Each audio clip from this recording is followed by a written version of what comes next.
Ya kan? Wah, luar biasa. Jadi untuk mendukung, untuk mempromosikan suatu produk. Dan saudara bukan sekedar saja sebagai bintang yang dipampang, tapi saudara juga harus bisa menjelaskan. Saudara bintangnya dan saudara juga bisa menjelaskan, mempromosikan. Ya, mempromosikan keselamatan yang sudah Tuhan berikan. Dan ini adalah tugas yang harus kita laksanakan. Kalau kita baca saudaraku di dalam 2 Korintus 3 ayat 2. 2 Korintus 3 ayat 2 dikatakan begini. Yuk sama-sama kita baca. 2 Korintus 3 ayat 2.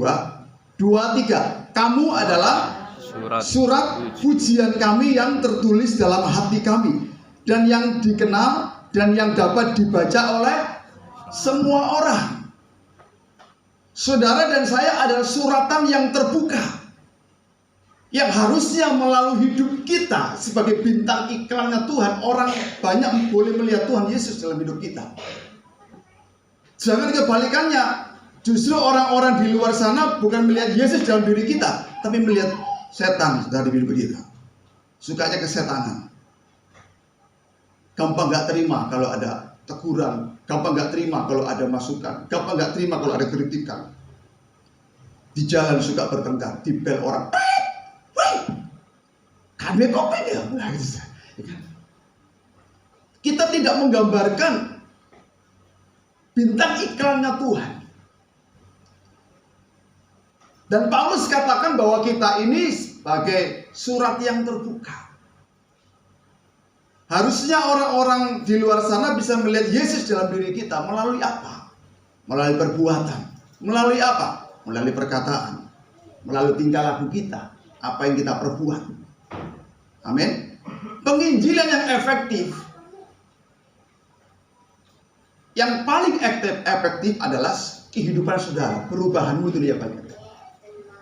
Dulunya mungkin saudara suka bertengkar dengan orang, lalu setelah engkau benar-benar bertobat, lahir baru, engkau berubah.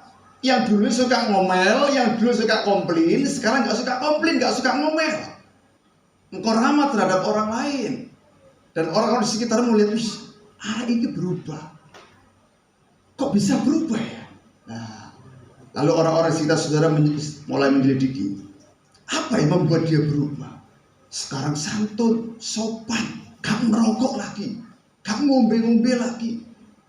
Apa ya? Selidiki. Oh, ternyata rajin ke gereja. Gerejanya mana?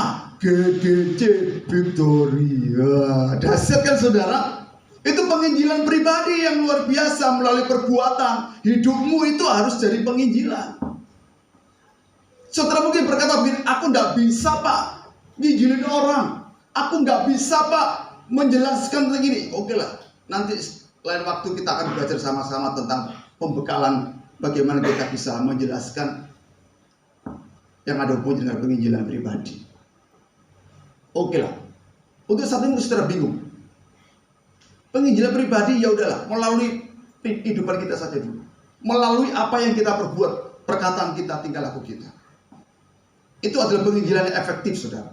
Amin. Bagaimana orang-orang sekitar saudara menilai hidupmu? Dulu sampai sekarang atau tiada berubah? Pak, saya seperti Tuhan Yesus tiada berubah. Iya, kalau Yesus tidak berubah saudara. Kalau Yesus berubah berbahaya saudara. Jadi dia bukan Tuhan. Karena dia itu adalah Tuhan, dia tidak akan pernah berubah. Tapi saudara boleh berubah. Setuju katakan amin? Kasih tahu kan kirim, kamu harus berubah dong. Yang masih ngerokok kasih tahu, kamu kan rokok, berhenti dong. Amin. Saudara, minggu lalu saya pelayanan di biasa, saya kan kadang meluangkan waktu misi di pedesaan. Jadi minggu lalu saya misi di pedesaan, saya belusuan di pedesaan saudara. Kemarin minggu pagi, saya sama istri berdua, ya. Setelah saya berkhotbah, turun dari mimbar, tiba-tiba ada suami istri mendatangi saya. Pak, puji Tuhan. Bapak yang berapa bulan yang lalu, saya lupa kapan, dia bilang, Bapak berapa bulan yang lalu doakan suami saya. Ini dia ada di sebelah saya, Pak. Kenapa? Dia bilang, semenjak dia bertobat dan lahir baru mau didoakan, Pak. Rokoknya berhenti. Saya bilang, oh iya, saya lupa saudara Indok. Iya, kapan ya? Dia orang-orang ini datang ke saya, suami istri. Nah, karena hanya sekedar suaminya yang ngomong, Pak saya sudah berhenti merokok. Nah, saya mungkin kurang percaya. Tapi ini istrinya sudah dua-duanya datang, suami istri datang ke saya. Pak, puji Tuhan, suami saya sudah lepas dari rokok total, Pak. Tanya Pak, saya tidak pernah lagi bau rokok di bibirnya. Saya tidak lagi mencium bau rokok di badannya. Saya tidak pernah bau rokok lagi di mulutnya, di bibirnya, tidak ada, Pak. Loh, ini kesaksian saudara buat orang-orang di sekitarnya. Orang-orang sekitarnya melihat, loh orang ini perokok berat, tapi kok bisa berhenti total ya? Dasar ya. Dulu Mas Heri pun juga perokok, ya Mas Heri ya. Sekarang berhenti saudara. Berhenti itu tergantung niatmu di hadapan Tuhan. Kalau saudara berkata, Tuhan aku ingin jadi bintangmu ya Tuhan, aku ingin jadi bintang iklanmu untuk mempromosikan keselamatan yang Tuhan berikan. Aku mau jadi bintang iklanmu Tuhan. Ya saudara harus jadi teladan yang baik. Orang ini saudara rokoknya lepas. Satu hari bisa 5 pak, 7 pak habis. Lepas total. Saat itu juga. Waktu itu saya melihat, wah itu yang kapan tuh ya yang doakan dulu. Waduh lali lah. Saya lupa kapan kejadian itu, lupa saudara. Dan pada saat itu pulang dari gereja langsung berhenti total sampai sekarang. Dan hidupnya orang ini jadi kesaksian. Jemaat-jemaat yang ada waktu itu melihat bahwa orang ini adalah perokok berat, terkenal perokok berat. Tapi waktu Tuhan jamah, orang-orang sekitar juga kagum. Wah, ini namanya Kristen. Ini bintang iklannya Tuhan. Ini penginjilan saudara. Jangankan orang-orang yang yang di luar gereja memang orang terhilang. Tapi kadang-kadang kita tidak tahu bahwa banyak dalam gereja itu banyak orang terhilang. Ibadah pun rajin gereja tapi masih itu rokok sudah rokok ya disedot sudah ya kan minum sebagainya. Dan perlu diinjili. Injili melalui apa? Perbuatanmu, perbuatan. Melalui orang ini. Beberapa orang pun juga melihat jemaat-jemaat. Wah, dia bisa. Kok bisa ini ya? Total ya berhenti merokoknya ya. Itu sudah merasa terberkati orang-orang sekitarnya. Ini penginjilan pribadi yang luar biasa melalui kehidupan. Dia jadi bintang iklannya Tuhan. Amin. Siapa yang mau jadi bintang iklannya Tuhan? Haleluya. Halo. Karena itu saudara, ayo hidupmu jadikan suratan yang terbuka. Semua orang harus bisa lihat Yesus dalam dirimu. Semua orang harus bisa melihat Allah yang luar biasa itu ada dalam dirimu. Amin. Ini adalah perintah saudaraku. Penginjilan itu perintah. Bukan hanya saudara terima Yesus terus diam-diam saja. Oh enggak. Ada tugas yang harus dikerjakan. Kalau enggak percaya kita baca dalam Matius 28. Ya, Matius 28. Matius 28 mulai dari ayat 16 sampai dengan 20. Kita baca sama-sama ya. Saya akan tunjukkan kepada saudara bahwa kita ini bukan hanya sekedar terima Yesus lalu nggak ada tugas apa-apa. Oh enggak. Ada tugas yang Tuhan berikan. Ini tugasnya. Ayo kita baca sama-sama 16 sampai dengan 20 ya. 2, 3. Dan ke-11 murid itu berangkat ke Galilea, ke bukit yang telah ditunjukkan Yesus kepada mereka. Ketika melihat dia, mereka menyembahnya. Tetapi beberapa orang, ragu-ragu 18, Yesus mendekati mereka dan berkata, kepadaku telah diberikan segala kuasa di surga dan 19. Karena itulah ini perintahnya.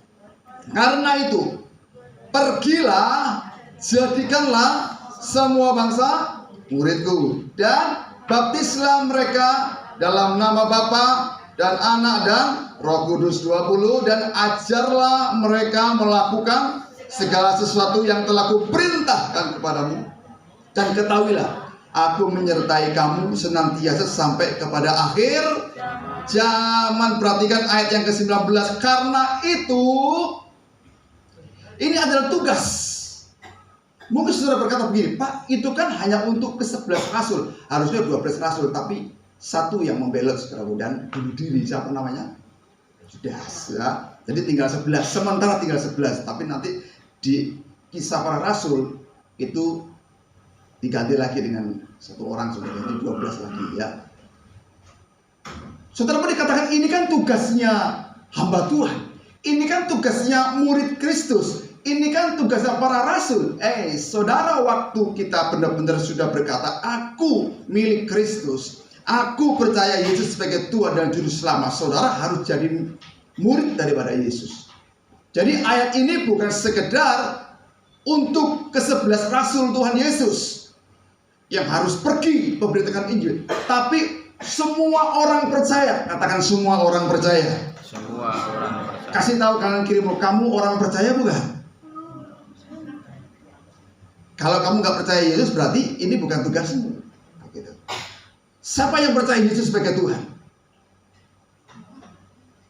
Berarti ayat ini juga untuk saudara. Amin. Tugas yang diberikan Yesus ini terkenal dengan sebutan amanat agung, saudaraku ya. Amanat agung itu perintah Tuhan. Dikatakan begini, karena itu dia berbicara, pergilah kemana? Dan untuk apa? Ya jadikanlah semua bangsa muridku.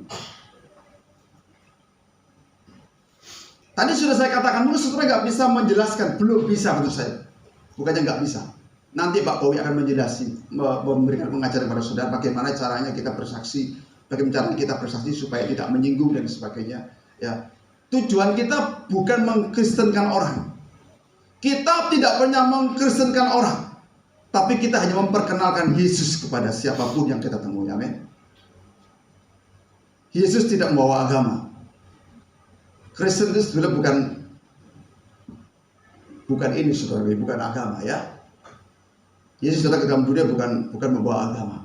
Karena agama memang tidak menyelamatkan. Agama adalah cara manusia untuk mendekatkan diri kepada Tuhan. Tapi tidak bisa, cara manusia tidak bisa membawa manusia itu untuk ketemu Tuhan. Yesus adalah Tuhan, dia yang turun ke dunia jadi seperti manusia supaya manusia boleh mengenal Tuhan itu di dalam nama Yesus. Amin. Jadikan semua bangsa muridku. Pak, terlalu jauh bangsa-bangsa. Oke. Jadikan tetangga murid Tuhan. Dekat kan? Terlalu jauh Pak tetangga. Oke. Siapa yang punya suami, siapa yang punya istri, siapa yang punya anak. Jadikan anakmu murid Tuhan. Nah, ya kan? Jauh Pak, jauh mana lagi? Anak jauh. Atau jadikan suamimu murid Tuhan. Jadikan istri murid Tuhan. Dengan cara bagaimana? Oke dah. Hidupmu harus jadi bintang iklannya Tuhan. Karakter Kristus harus ada dalam hidupmu. Jika engkau dibenci, engkau harus mengasihi. Jika engkau dicaci maki, engkau harus mengampuni. Itu karakter Kristus. Pak, kalau saya ditampar, Yesus kan ngajarkan, tampar pipi kiri, beri pipi kanan. Kalau pipi kanan ditampar Pak, beri pipi kiri, balik lagi. Kalau pipi kiri ditampar Pak, pipi kanan. Bolak-balik Pak, ditampar, balas tampar, gitu kan? Itu bukan ajaran Kristus, saudara. Dan melalui perbuatan kita kasih, apapun yang diperbuat orang kepada saudara, ayo kita belajar untuk melepaskan pengampunan, belajar kita berkata, Tuhan Yesus memberkatimu. Ini penginjilan secara efektif seluruh hidupmu.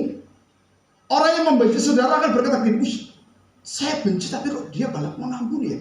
Saya benci dia tapi kok saya malah dikasih uang ya. Saya benci dia kenapa kok saya malah dikasih makanan ya.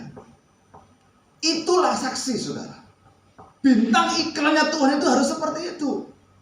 Dicaci tidak membalas, dimaki tidak membalas, ditampar tidak membalas, difitnah tidak membalas. Orang melihat, wow, ini bintang iklannya orang Kristen. Wah, gitu ya. Bintang iklannya Kristus. Karena itu saudaraku kasih Tuhan, ayo jadilah dirimu menjadi bintang iklannya Tuhan Yesus. Ya, jadikanlah sebuah bangsa muridku katanya. Yang itu yang pertama. Yang kedua apa? Baptislah mereka dalam nama Bapa, Anak, dan Roh Kudus. Mungkin saudara berkata begini, Pak, itu kan tugas hamba. Oke, tugas saudara. Yang penting saudara bersaksi. Jadikan hidup sebagai bintang iklannya Tuhan. Orang lain bisa melihat dirimu, perubahanmu yang luar biasa. Dulu yang suka pasang susu, sekarang nggak suka pasang susu. Ya, saudara yang dulunya mungkin suka mendukun, sekarang nggak suka mendukun. Ya, sukanya ke gereja. Nah itu sudah cukup sebetulnya. Ya, saksikan. Setelah saudara terima Tuhan Yesus, apa yang perubahan apa yang saudara dapat? Contohnya begini. Dulu saudara mungkin tidak bisa atau tidak pernah merasakan damai sejahtera di hati. Pak, dulu saya melimpah dengan harta. Dulu saya melimpah dengan semua ada. Tinggal wahing doang, semuanya datang, Pak. Nah, gitu ya kan? Uang sepertinya gampang, Pak. Tapi saya nggak ada yang namanya damai sejahtera. Nah, dulu saya berkata gitu. Lalu mau kata begini, tapi setelah saya berjumpa dengan Yesus, damai sejahtera luar biasa di hati. Kekayaan yang dulu pernah saya punya tidak bisa membeli kekayaan, tidak bisa membeli damai sejahtera yang ada di dalam hati. Amin. Itu kesaksian. Ya, saudara bersaksi. Lalu kalau ada orang langsung, aku pingin seperti kamu ya. Nah, saudara datang, bisa di tempat ini. Kita akan layani. Ya, siapapun saudara mungkin mengajak siapa dibaptis, silakan dibaptis Pak Bowi. Kalau Pak Bowi tidak bisa, mungkin ada kesibukan ya, saya yang baptis. Gitu. Nggak apa-apa. Baptis siapnya di mana? Kalau orang itu ada di luar kota, saya akan datangi luar kota. Saya kalau baptis orang itu, ini saudara, nggak lihat saya harus ada di mana, harus di ini, harus enggak. Saya pernah nyemplung orang di danau, di sungai, tidak dong arek-arek, cilik-cilik sih lagi renang gitu ya, di desa, tak nyemplung ke danau, terus banyak anak-anak desa di sana, lagi berenang gitu, wah lihat loh, kok ada orang pakai baju putih-putih banyak gitu ya, ya, saya di mobil memang siap-siap baju baptis saudara, ya saya kalau pelayanan kemana-mana, keluar kota, mesti saya bawa baju baptis. Saya sudah siap 4 kalau nggak 5 baju baptis, 6 kalau saya punya. Itu saya siapkan di mobil, karena memang saya sengaja. Seandainya kalau tiba-tiba ada orang yang mau terima Tuhan Yesus, saya nggak lama-lama. Udah, pengajaran nanti, yang penting cemplung dulu. Baru diajar. Kalau diajar dulu baru cemplung, lari sebenarnya. Ya kan? Banyak pikiran akhirnya. Ini mikir, wah, ini dipengaruhi lagi di sana. Oh, kamu udah, mau percaya Tuhan Yesus, mau seperti saya. Mau kamu nggak damai sejahtera? Mau Pak, ayo cemplungan dulu. Saya cemplungan di danau gitu. Ya, ada beberapa foto, ada foto-foto saya baptis orang-orang ada sudah. Saya simpan di file saya. Ya, saya masukkan cemplung gitu ya. Wah, banyak orang anak-anak kecil-kecil lagi berenang di sungai gitu. Pada berhenti semuanya. Awalnya mereka lagi berenang rame-rame. Di sungai-sungai gitu. Tiba-tiba mereka lihat kami pakai baju putih-putih gitu. Wah, semua ya. Langsung berhenti. Mereka lihat begini. Oke, saya baptis orang, nggak tahu itu kotor apa enggak, yang penting air. Saya cemplungkan di sana. Ya. Selanjutnya saya serahkan di gereja setempat yang ada di mana. Dia dekat dengan gereja apa, saya serahkan di sana. Ya, memang tugas kita sebagai hamba Tuhan adalah membawa orang ketemu Tuhan. Jadi kalau saudara bingung, Pak, ini kan tugas yang kedua ini dikatakan baptis lah. Karena saya kan jemaat, oke. Tugas saudara adalah bawa. Kalau ada orang yang tertarik, bawa ke sini, bawa ke Pak Bowi, ya. Kalau Pak Bowi ada kesibukan, nanti saya yang baptis, tidak apa-apa.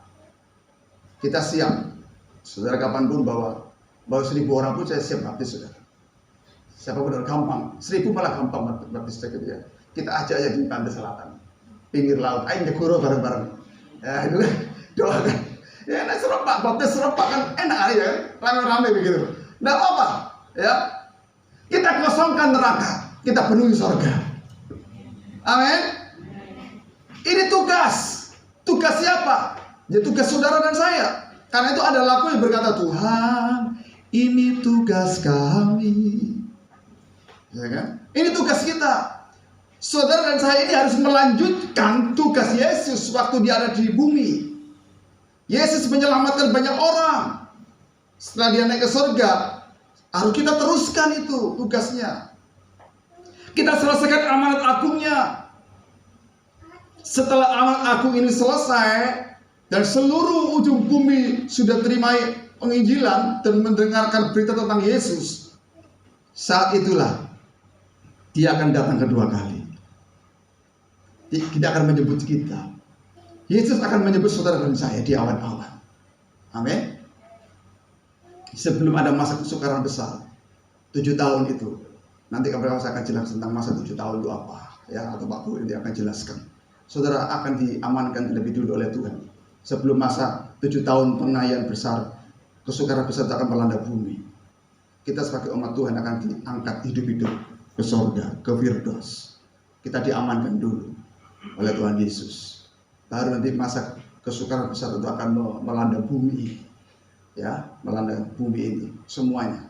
Dan kita kan tidak mau orang-orang sekitar kita binasa, ya kan? Kita rindu semua orang yang kita kenal boleh diselamatkan oleh Tuhan Yesus. Amin. Amin. Ayo kita menangis, saudara. Saya pun juga ada keluarga yang belum percaya Tuhan Yesus. Saya menangis setiap hari. Saya berdoa supaya Tuhan jamah, atau kapan menjamahnya, kapan nanti mereka terima Tuhan Yesus. Tapi saya berharap dan saya beriman suatu saat saya akan melihat keluarga saya bertekuk lutut bawah kaki Tuhan Yesus. Saya berdoa begini, Tuhan, saya mau menyaksikan mereka dibaptis. Doa saya tiap hari gitu, Tuhan, saya ingin melihat mereka dibaptis. Saya mau menyaksikan. Kalau Tuhan menghendaki saya yang baptis, oke, saya siap. Saya baptis mereka semua. Nanti aja kalau itu terjadi, kita akan syukuran besar-besaran, saudara. Saya ini itu terjadi. Saya ini keluarga saya besar, keluarga saya diselamatkan. Dan kita yang baptis, Pak Boy sama saya baptis keluarga besar saya, lalu kita akan syukuran besar-besaran. Nah, saya rindu, kita akan pesta gitu. Saya rindu itu terjadi gitu ya. Amin. Haleluya. Nah, surat kasih Tuhan, baptislah dalam nama Bapa, Putra, dan Roh Kudus. Itu tugas. Lalu tugas yang ketiga adalah apa? Ajarlah mereka melakukan apa? Segala sesuatu yang sudah diajarkan oleh Tuhan. Apa yang diajarkan oleh Tuhan Yesus? Ya, pengampunan. Apa yang diajarkan oleh Tuhan Yesus? Ya, rendah hati. Apa yang diajarkan oleh Tuhan Yesus? Banyak hal-hal yang baik, hal-hal yang bertolak belakang dengan dunia. Dunia kalau dicaci maki, balas caci maki, ya toh. Terus kalau ada orang yang berbuat jahat kepada dia, memfitnah, kita balas memfitnah. Itu dunia, saudara. Tapi Yesus mengajarkan kita seperti itu, kebalikan daripada orang. Tuhan pernah ngomong begini, Tuhan pernah ngomong begini. Apakah bedanya dengan orang dunia kalau engkau baik dengan orang yang baik? Orang dunia pun bersikap seperti itu. Kalau engkau baik, kamu akan dibaiki. Iya kan? Tapi Yesus katakan apa? Tapi aku memberikan perintah kepada kalian, kasihilah musuhmu. Loh, berkatilah orang yang menganiaya kamu. Loh, kebalikan kan? Kebalikan. Itu ajaran yang Tuhan berikan. Ayo kita ajar mereka, saudara. Kita menjelaskan bahwa ini loh, jangan balas jahat dengan jahat. Dan banyak hal yang saudara tahu tentang Tuhan Yesus itu seperti apa. Dia mengasihi, dia peduli. Dia tidak mementingkan dirinya sendiri, karena dia rela meninggalkan surga demi saudara, menjangkau yang terhina. Jiwa itu sangat penting bagi Tuhan. Karena itu Yesus mengumpamakan kalau ada 100 domba, lalu satu yang hilang, yang dilakukan oleh Yesus apa, saudara? Dia meninggalkan dulu sementara yang 99 demi untuk mencari yang satu ini hilang. Domba yang hilang. Amin. Betapa pentingnya jiwa itu di hadapan Tuhan. Dan saya rindu di tempat ini bisa membawa satu orang satu. Dahsyat ya. Satu orang satu. Ini ada berapa orang? Sekarang aja ada 500 orang. Ya, 500 tambah 500 berapa? 1000. Kalau 1000 udah tidak cukup ini, saudara. Ini saya beriman. Ini kata-kata iman saya, saudaraku, ya kan.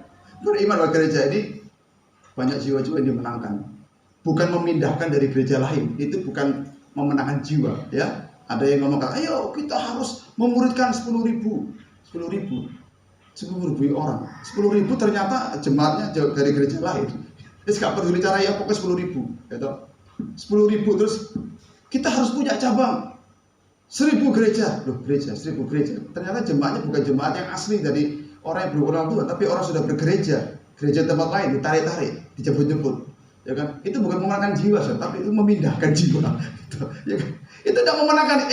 Tuhan tidak seperti itu. Nggak seperti itu konsep penyelamatan, nggak seperti konsep pemenangan jiwa, nggak seperti itu, saudara. Nggak, itu salah itu. Ya, biarpun itu berkedok sebagai gereja, nggak semua gereja itu berjalan dalam jalurnya Tuhan. Ada banyak gereja yang sepertinya gereja, tapi dalamnya penuh dengan duniawi banget, penuh dengan bisnis. Tuhan diperjualbelikan, ya, bisnis dalam gereja, nama Yesus dijual demi untuk mendapatkan keuntungan, uang dan lain sebagainya, menarik banyak orang-orang yang Kristen, ya toh, yang suki-suki begitu. Di persembahannya masuk besar, perpuluhannya besar, itu jual nama Yesus. Sepertinya gereja, nama gereja, tapi di dalamnya penuh dengan kemunafikan, penuh dengan hal-hal yang tidak benar, saudara. Karena itu jangan terpengaruh dengan gereja besar dan kecil. Besar kecil itu nggak ada urusan dengan Tuhan. Tuhan tidak pernah ngomong gini, yang besar aku terima, nggak ada. Tuhan nggak pernah berkata kalau gerejamu besar, jemaatmu gede, berarti berkenan. Belum tentu yang gede itu berkenan, saudara. Siapa tahu yang kecil lebih berkenan. Kalau kecil kan lebih berkenan, harusnya. Kenapa? Saling mengenal. Kalau yang gereja gede, mungkin satu dengannya aja nggak ada yang kenal, saudara. Lu gua. Jadi nggak ada yang kenal begitu. Ya, tapi saya tidak menghakimi, ya belum tentu juga gereja besar nggak berkenan. Ya ada yang berkenan. Ya, saya berharap semuanya kita berkenan begitu, ya. Tapi jangan terpengaruh dengan jumlah, dengan gereja yang besar. Ya, besar kecil itu nggak ada urusan. Kasih tahu kan kirim, gereja besar kecil nggak ada urusan. Itu nggak ada urusan.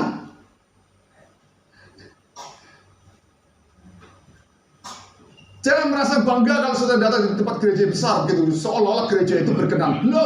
Belum tentu itu. Tuhan tidak pernah menilai perkenanannya itu melalui jumlah, tidak ada. Itu hanya manusianya saja itu. Ya, membesarkan nama gerejanya, bukan nama Yesus yang dibesarkan. Tapi saya rindu di tempat ini nama Yesus yang dibesarkan, bukan nama organisasi gereja. Biarpun nama sinodenya masih baru, tidak apa-apa baru. Ya, tidak apa-apa baru. Yang penting kita di dalamnya ada Yesus. Yang penting di dalamnya membicarakan tentang Yesus, bukan membicarakan tentang yang lain. Gereja yang sehat adalah gereja yang membicarakan tentang Yesus dan membawa jemaatnya untuk ketemu Tuhan Yesus. Amin. Itu gereja yang sehat, saudara. Ya.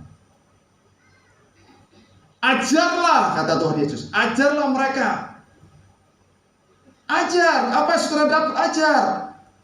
Saya semenjak ketemu Tuhan Yesus, hidup saya berubah. Bukan berkatnya yang berubah, tapi kehidupan saya yang berubah. Yang terpenting bukan berkatnya ya, ingat ya. Tapi dirimu itu berubah. Dulunya suka dendam, sekarang udah nggak suka dendam lagi. Dulunya suka benci, sekarang udah nggak benci lagi. Dulunya suka ngomel, sekarang nggak ngomel lagi. Dulunya suka jahatin orang, sekarang malah mengasihi orang. Saksikan itu, ajarkan itu. Mau terima, mau gak terima, terserah. Yang penting saudara saksikan. Karena itu di dalam Kisah Para Rasul 1 ayat 8 dikatakan, kamu akan menjadi saksiku. Jadi saksi, saudara. Jadi penginjilan pribadi itu efektifnya sudah jadi saksi. Hidupmu itu yang harus menjadi kesaksian. Engkau harus menjadi bintang iklannya Tuhan. Amin. Engkau harus mempromosikan keselamatan yang Tuhan berikan. Apa yang kau rasa, apa yang kau dapatkan, apa yang kau alami, berubah total, Pak.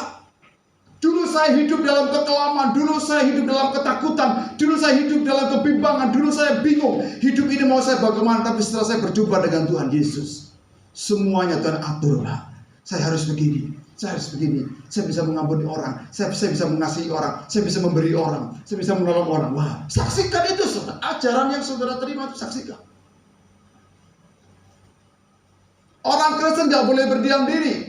Saudara sudah diselamatkan, nggak boleh berdiam diri. Saudara harus pergi memberitakan Injil. Berapa waktu yang lalu saya mendoakan orang dan bukan orang Kristen. Ya, orang seberang. Barusan terjadi. Saya mendoakan dari jauh. Karena itu saudara, saya sangat suka sekali kalau ada orang yang di luar dari kalangan kita minta didoakan secara jauh atau maupun dekat gitu. mau pelepasan dari jauh. Mau ini karena ada anaknya yang sudah mulai SMP. Sudah mulai SMP ini telinganya seringkali mendengarkan sesuatu yang aneh-aneh, saudara. Ya, kadang telinganya ini mendengarkan orang banyak. Saya tahu itu siapa yang didengar, karena saya dulu latar belakang dari situ. Ya kan? Itu alam roh, alam kuasa kegelapan. Dia berisik, dan semakin hari semakin mengganggu anak ini sekolah. Dan lagi pada waktu anak ini sekolah, dia bingung melihat teman-temannya itu bingung. Kok banyak orang ya? Pak, ketemu teman-teman, tapi dia melihat banyak orang. Saya tahu itu siapa yang dia lihat. Ya, ternyata saya dulu mempelajari hal-hal yang nggak benar itu ya. Sekarang Tuhan buka, saudara. Ya, Tuhan izinkan supaya setelah saya bertobat, saya mendoakan orang-orang yang seperti ini. Dulu yang pernah saya alami, saya doakan. Saya tahu arahnya kemana. Oh, orang ini seperti ini, orang seperti ini. Dia tersiksa. Dia tidur nggak bisa tidur. Yang dia lihat banyak hal. Dan orang tuanya ini sangat terganggu. Karena sudah dibawa kemana-mana nggak bisa. Dibawa orang yang katanya sudah pinter yang ya sudah dikatakan apa namanya itu pendekarnya yang ada di Jawa, katanya gitu ya. Orang yang kerohanian dan di Jawa gitu sebagai ada, saya tidak peduli lah. Mau Jawa mau siapa saya tidak peduli. Yang penting ada hasilnya. Gitu. Sudah nggak bisa, Pak. Saya sudah bawa kemana-mana. Oke. Lalu saya ngomong begini melalui telepon, dia akan telepon. Oke, saya doakan sekarang. Mana anakmu? Ada di rumah. Ini juga oke. Kita video call saudara. Saya menginjili mereka melalui demonstrasi kuasa Tuhan. Saya ada di rumah menganti. Orang ini ada di daerah lain, tempat lain, video call. Namanya saya doakan. Saya doakan dari situ. Waktu saya doakan, anaknya ini tiba-tiba tangannya bergetar. Orang tuanya bingung, oh anakku. Itu video call. Setelah saya doakan selesai, sudah selesai. Saya tanya, sudah nggak ada apa-apa Pak? Sudah nggak ada apa-apa. Ya. Jadi banyak hal saudara, saya menyaksikan. Saya bersaksi, saya menginjil melalui demonstrasi kuasa Tuhan. Saya tidak ngomong begini, kamu harus jadi orang Kristen. Tidak, saya tidak ngomong gitu. Tidak. Saya hanya mendemonstrasikan kuasa Tuhan. Saya mau bersaksi, saya mau menginjili melalui demonstrasi kuasa Tuhan. Dan itu terjadi. Anak ini dilepaskan oleh Tuhan. Oh, dia ini bukan orang Kristen. Ya, bukan. Ayo saudara belajar. Kalau saudara bisa bersaksi, saksikan penginjilan pribadi. Nggak usah jauh-jauh, nggak usah jauh-jauh sampai di bumi, nggak usah jauh-jauh. Orang sekitar kamu siapa? Suamimu, istrimu, anakmu, menantumu, mertuamu. Ayo saksikan, injili. Saudara bersaksi itu juga menginjili itu, ya. Jangan saudara kira bahwa kalau menginjili berarti harus belajar strategi, harus belajar. Ini kata-katanya bagaimana? Udah, penginjilan yang gampang itu melalui kehidupan saudara itu gampang. Berubah ke arah Kristus. Orang yang sudah terima Yesus harus berubahnya ke arah Kristus. Karakternya juga berubahnya ke arah Kristus. Kalau orang Kristen yang ternyata nggak ada perubahan ke arah Kristus, berarti perubahannya ke arah siapa? Ke arah siapa? Ke arah setan. Gampang kita melihat. Kita semakin serupa dengan Kristus, kita semakin rendah hati, kita semakin mengasihi, berarti pertumbuhan kita arahnya ke Kristus, ke Yesus. Tapi kalau kita terima Tuhan Yesus, terus hidup kita semakin hari semakin jahat. Yang rokokan tambah ngerokok ditambah, itu. Yang suka minumnya ditambah. Mabuk biasa mabuk satu hari cuma sekali, ini mabuknya 2 kali satu hari, gitu lah. Ini berarti pertumbuhannya bukan ke arah Kristus, tapi ke arah setan. Dan orang seperti ini, jangan sampai kamu menginjili orang, bikin malu nama Tuhan.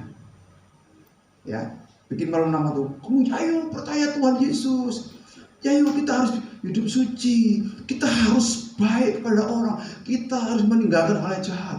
Lalu orang yang saudara injili ngomong, "Apa nikon sik ngombean?" Tuhan lambemu sik ngebul rokok. Apa sih yang kamu kabarkan itu apa? Yang kamu omong itu apa? Malu kan kalau digituin saudara? Iya kan? Malu. Karena saudara nggak bisa jadi saksi Tuhan. Jangan harap nanti saudara akan diangkat oleh Tuhan. Sorga itu bagian bagi orang-orang yang taat kepada Tuhan. Sorga itu adalah bagian bagi orang-orang yang melakukan kehendak Tuhan. Salah satunya adalah saudara jadi saksi, belajar untuk hidup kudus di hadapan Tuhan. Kita penginjilan, menginjili orang. Nah ini bagiannya sorga. Amin saudara. Siapa yang mau jadi bintang iklannya Tuhan? Amin. Semuanya mau. Ayo. Ayo saudara, saya mengajak kita semuanya belajar untuk menginjilan. Menginjili siapapun. Ya. Saya rindu di tempat ini nanti ada sedikit pengajaran gitu ya, pengajar dikit tentang penginjilan. Lalu selanjutnya kita akan utus. Kita akan doakan pengutusan. Nah, ini ya. Doa pengutusan itu gini saudara. Kalau dalam sekolah Alkitab itu biasanya kita diutus ya, kita diurapin. Khusus pengurapan yang kita minta ada pengurapan. Saudara-saudara supaya perkataanmu waktu kita berbicara kepada orang itu akan dijamah Tuhan. Kita sebagai hamba Tuhan akan berdoa minta pengurapan khusus itu supaya memenuhi saudara dan saudara bisa jadi saksi Tuhan, menginjili orang-orang, bersaksi bagi nama Tuhan. Amin. Amin. Amin. Siapa yang pernah mendoakan orang? Nanti kita akan belajar sama-sama bagaimana cara mendoakan, ya. Ya. Itu penginjilan juga. Itu penginjilan juga, ya. Bagaimana cara mendoakan orang sakit? Bagaimana cara mendoakan orang yang kerasukan? Bagaimana cara mendoakan orang yang punya ilmu-ilmu? Bagaimana caranya kita mendoakan orang yang kena santet? Bagaimana cara mendoakan orang yang kena tenung, kena guna-guna? Bagaimana caranya mendoakan melepaskan orang-orang yang ada susuknya, ya susu bonde, ya kan? Bagaimana caranya? Ya kita akan belajar sama-sama saudara. Tujuannya yaitu apa? Itu penginjilan. Itu cara penginjilan. Saudara harus belajar demonstrasi kuasa Tuhan. Tapi itu tadi awal saya katakan bahwa saudara harus benar-benar lahir baru, berubah sungguh-sungguh, bertobat sungguh-sungguh. Setelah itu Tuhan akan perlengkapi dengan kuasanya. Saudara akan diurapi oleh Tuhan.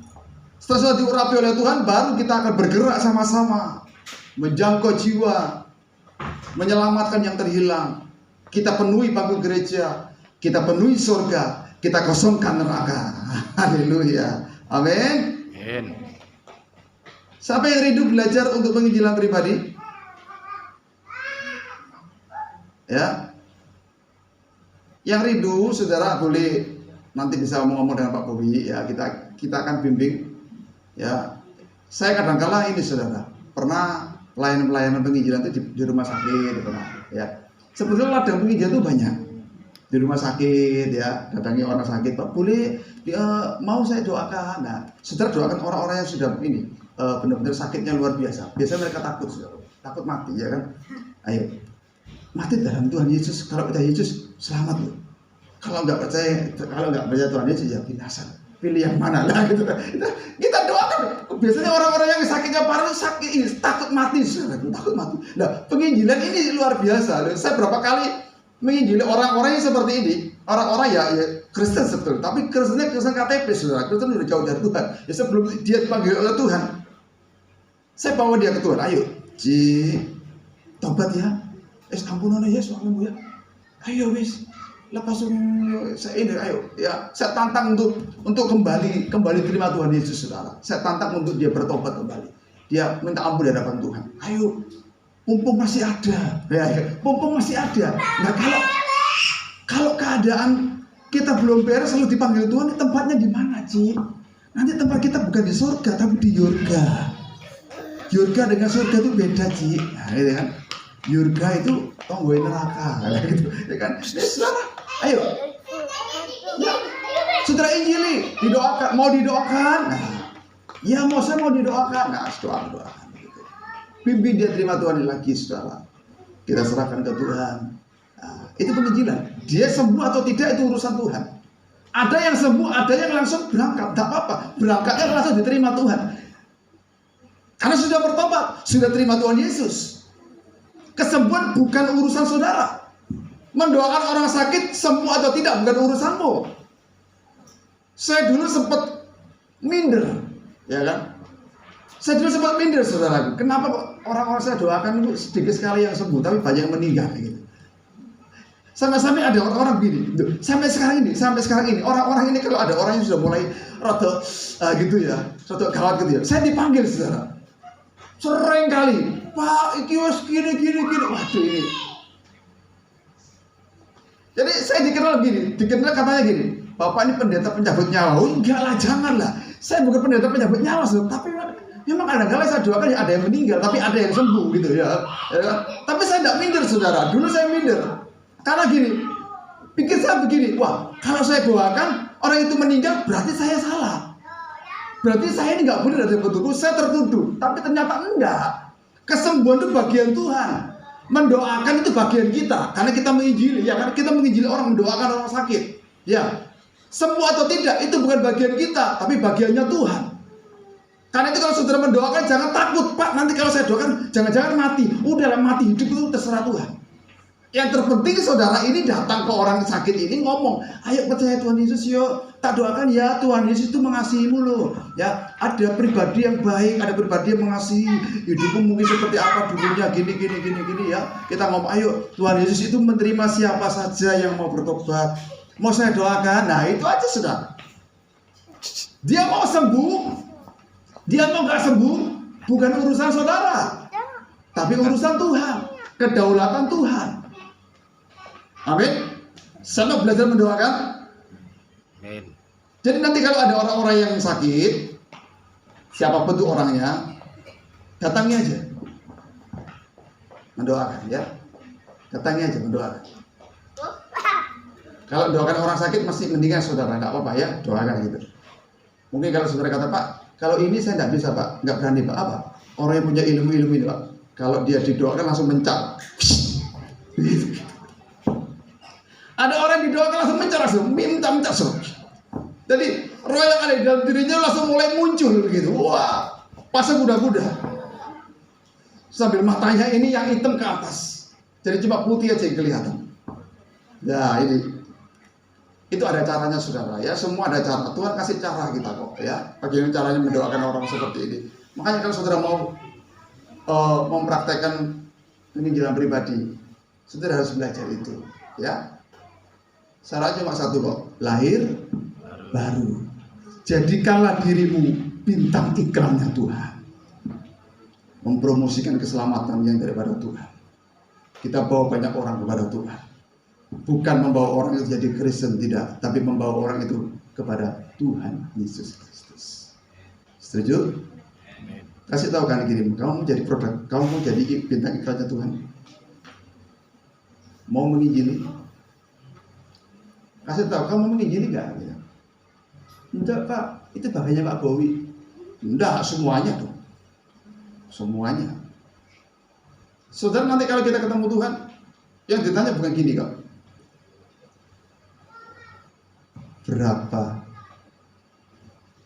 Berapa gereja yang sudah kamu jumpai? Enggak. Kamu sudah keliling di gereja mana-mana? Enggak. Kamu sudah pelayanan berapa banyak? Enggak. Kamu sudah beribadah berapa jam? Enggak. Yang Tuhan tanya apa? Waktu kita ketemu, berapa jiwa yang sudah kau bawa kepadaku? Nah, itu dia. Amin. Amin. Saudara yang ada di kantor, yang ada di perusahaan, mungkin ada di pabrik. Ayo jadilah injili teman-temanmu melalui perbuatanmu. Sikapmu harus baik, perkataanmu harus baik, ojo celometan. Ada banyak orang yang kadang-kadang gini, Pak, saya sudah baik, tapi kenapa kok orang-orang bilang saya tidak baik? Iya, kamu celometan orangnya. Kamu di pabrik itu suka celometan. Kalau teman-temanmu ngomongnya kotor, nyeblak, ikut-ikutan. Jadi kita jadi orang kurang, saudara. Ya. Pertanyaan Tuhan mau dan saudara jadi teladan. Kita harus jadi teladan yang baik. Jadi suratan yang terbuka ada Paulus. Jadi suratannya terbuka, bisa dilihat banyak orang. Oh, ini orang Kristen. Yang lain omongannya kasar, yang lain petingkerangan kayak orang ini. Tapi Yohanes ini sopan, omongannya penuh kasih. Oh, dia ini suka pembawa damai. Wah, pasti dia orang Kristen. Dah, iya kan? Itu loh. Bukannya kebalikannya. Nah, ini Kristen, tapi kok kenapa kelakuan podo mbek aku ya? Kelakuan podo mbek orang-orang sekitar ya? Petingkerangan, senengane jejekan, senengane ngaplokan. Nah, iya kan? Kok katanya Kristen? Kalau saya katakan ini bukan Kristen, saudara. Keseratan. Ya. Orang-orang kayak gini ini bukan Kristen, tapi keseratan. Bikin malu nama Tuhan. Sedikit ngampleng orang, mukul orang. Kristen, kamu gerejamu di mana? GGC Victory. Tapi kelakuanmu kok kayak gitu? Alah bro. Kita kan masih ada di dunia bro. Loh iya kan? Kadang-kadang kita ini membela diri saudara. Kita kan masih ada di dunia bro. Kita masih hidup di dunia ini. Ya kita kan masih manusia bro. Ya berubah, oh jangan ngomong gitu loh. Bikin malu nama Tuhan aja gitu ya. Rokoknya satu hari bisa 2 pak, 3 pak. Ayo nang gereja yuk. Ya nang gereja gue ya. Ya ayo gereja gue ya. Ngajak orang dengan sampai mengambil rokok. Ayo gereja gue ya.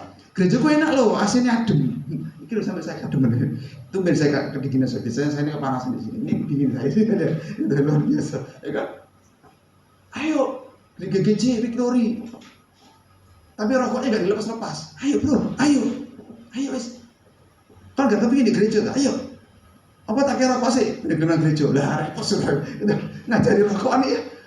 Ya, nanti lama-lama di sini kan jadi orang-orang yang suka merokok semua. Bahaya saudaraku. Wah, bisa di semplang sama ini ya. Gembala. Jangan saudara. Ayolah. Ya. Jadikanlah dirimu bintang iklannya Tuhan. Saya percaya bahwa orang-orang yang mau melakukan apa yang menjadi maunya Tuhan, memberitakan Injil kepada semua orang, upahmu besar di surga. Engkau jadi Kristen gak sia-sia.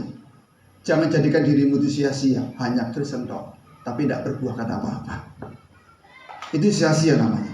Kalau engkau tidak berbuahkan jiwa-jiwa, itu sia-sia. Kalau engkau tidak jadi saksi Tuhan, itu sia-sia. Udah, bagianmu adalah menyaksikan. Kalau dia mau terima Tuhan atau tidak, urusan dia. Bagian kita hanya menyaksikan perubahan kita semenjak kita ketemu Tuhan. Bagiannya Tuhan menjamah dia. Dia mau bertobat atau tidak terserah. Yang penting bagianmu adalah menginjili. Kasih. Ini loh. Aku semenjak ketemu Tuhan Yesus aku ada perubahan. Damai sejahtera luar biasa. Aku senang. Hatiku senang. Gitu. Biarpun nggak ada uang tapi senang. Gitu kan? Ya kan saudara? Ya kan? Ada damai sejahtera. Karena itu Yesus kata gini. Bahwa damai sejahtera yang diberikan oleh dunia tidak bisa. Dunia itu tidak bisa, damai sejahteranya nggak seperti yang Tuhan berikan. Damai sejahtera dunia itu damai sejahtera yang semu. Damai sejahtera dunia itu kalau saudara punya uang, damai sejahtera, iya kan? Itu dunia. Kalau saudara punya apa-apa, kok damai sejahtera? Itu dunia, damai sejahtera dunia. Tapi kalau damai sejahtera ini ya saudara mungkin belum punya apa-apa, tapi kok ada damai sejahtera. Yesus itu damai sejahtera lebih daripada damai sejahtera yang diberikan dunia. Dia memberikan damai sejahtera lebih daripada damai sejahtera yang diberikan dunia.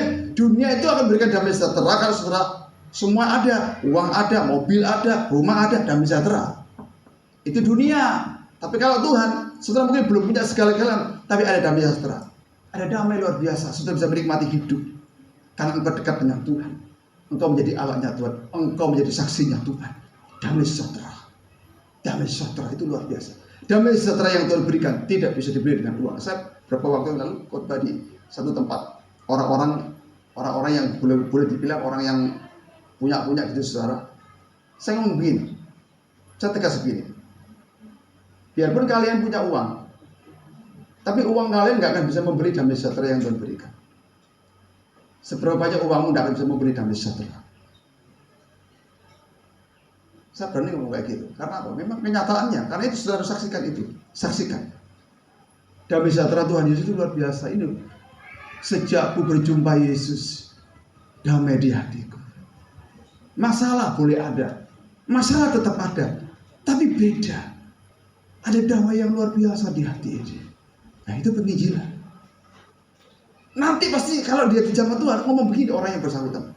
Oh iya toh. Terus caranya apa? Nah itu saudara. Ini apa cara? Saya pernah dipanggil oleh, ini kesaksiannya. Saya pernah dipanggil oleh murid-murid saya. Jadi saya sebelum percaya Tuhan Yesus, saya punya murid-murid. Saya dipanggil murid-murid saya. Saya sempat dihakimi sama murid saya. Bilang begini, Pak, Bapak ngajarin kita begini. Kenapa Bapak murtad? Kenapa Bapak kok malah menyangkal? Kok sekarang jadi orang Kristen? Begitu ya saudara. Oh saya dihakimi sama murid-murid saya. Saya diam aja, saya diam. Terus lalu saya cerita. Setelah dia ngomong macam-macam, marah gitu ke saya, lalu saya ngomong begini. Iya, sejak saya ketemu Tuhan Yesus, ada damai yang luar biasa dalam hati. Dan dulu saya tidak ada damai.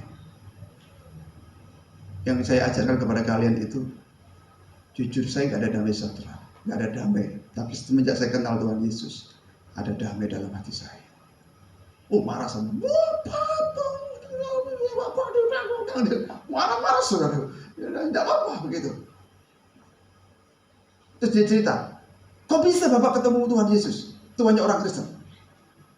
Gimana ceritanya? Lah kan enak kan? Gimana ceritanya? Ya salah sendiri dia ngomong gimana ceritanya. Saya bersaksi dong.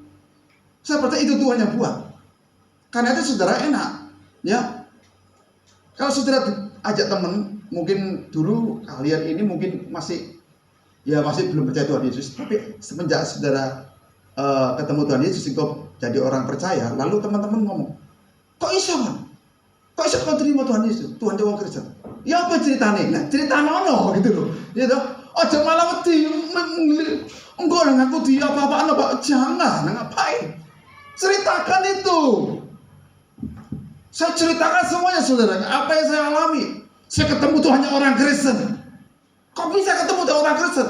Mungkin Bapak terlalu banyak melihat foto-foto yang ada di dindingnya orang Kristen. Enggak. Karena yang saya lihat enggak sama dengan foto-foto itu. Beda.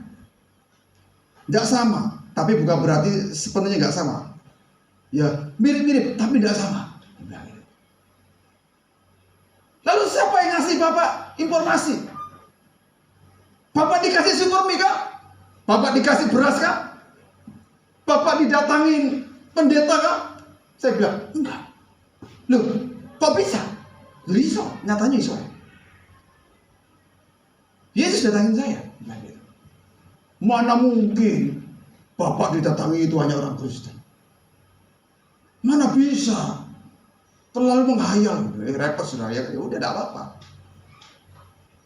Penjelasan saya sampai di situ karena sudah mulai panas. Ya sudah. Yang penting saya dijumpai Tuhan Yesus. Akhirnya saya jadi orang percaya Tuhan Yesus. Titik. Udah ya, saya pulang dulu ya. Sekarang sudah panas saudara. Saya pulang dulu ya, dadah. Pulang saya saudara. Pulang. Tahu apa yang terjadi? Waktu saya pulang ke rumah, itu kejadiannya malam, sekitar jam 5, jam 6 lah, jam 7 gitu. Terus saya pulang. Tiba-tiba pagi jam 2 katanya. Jam 2 pagi. Ada beberapa murid saya ini dijumpai Tuhan Yesus. Dia pagi-pagi telepon saya, Bapak, kok saya ada rasa gimana ya Pak? Kenapa? Kok saya ngerasa ada sosok yang dekat sekali dengan saya Pak? Saya tidak pernah ngalamin ini Pak. Kok ada sesuatu yang aneh ya Pak? Telepon saya sudah pagi-pagi sudah. Saya bilang, itu Tuhan Yesus datang ke kamu. Nah, gitu. Masa Pak? Iya. Dia nangis. Nangis. Tuhan Yesus datang ke kamu. Itu Tuhan Yesus. Saya bilang. Kamu kan kurang kasih sayang orang tua kan? Dia bilang, iya Pak. Dia orang tua yang baik. Dia Bapak yang baik. Nangis sama dia. Kalau gitu Pak, cepet Pak. Terus, gimana caranya Pak? Supaya saya jadi orang Kristen. Sungguhan? Iya Pak. Ya kakak yang ngomong. Saya ke rumahnya tak bawa. Tak cemplung saudara. Ya. Percaya ke Tuhan Yesus. Berani ngomong, bersaksi. Loh, saya tidak ngomong begini loh. Saya tidak ngomong begini awalnya. Ayo, kamu percaya Tuhan Yesus. Kamu harus selamat. Enggak. Karena dia tanya, saya ngomong. Saya jelaskan. Saya ketemu Tuhan Yesus. Saya dijumpai Tuhan Yesus. Gitu. Dan Alkitab berkata bahwa apa yang kita sampaikan, firman yang kita sampaikan, Yesus kan sang firman. Firman yang kita sampaikan itu tidak akan kembali dengan sia-sia katanya. Amin. Benar saudara, waktu saya sampaikan tentang firman, tentang Yesus, itu nancap dalam hatinya dan Tuhan sedang mulai bergerak. Dan yang satu sudah bertobat. Murid saya yang satu sudah bertobat, dia ngajak temannya lagi saudara. Pak, ada lagi teman saya Pak, mau bertobat, mau dibaptis. Oh iya, lagi. Ayo dong, ramai, senang saya. Dia bersaksi setelah dia dibaptis, setelah dia kita bimbing ketemu Tuhan Yesus, kita bimbing dia bagaimana pengajaran tentang Yesus, kasih sebagainya. Dia bersaksi saudara, bersaksi ke teman-temannya. Teman-temannya dibawa. Ada teman saya Pak, ini mau jadi orang Kristen, gimana caranya? Ayo ikut. Kita doakan sama-sama. Oh, saya nangis Tuhan sama dia, teman-teman itu jamaah sebagainya gitu. Oh, senang sudah, senang. Jadi saksi, amin. Berani menceritakan tentang Tuhan, amin, amin. Udah, kasih lama-lama, nanti aja ya yang lagi ya. Nah, setelah dikasih Tuhan, ayo, saya harap kita jadi orang-orang yang benar-benar berfungsi untuk kerajaan Allah. Jangan jadikan dirimu orang Kristen yang tidak berfungsi apa-apa. Jangan engkau jadi orang Kristen yang malas-malas di kursi gereja tanpa berbuat apa-apa untuk Tuhan. Karena Tuhan mau kita ini bergerak. Dia memberikan tugas kepada kita.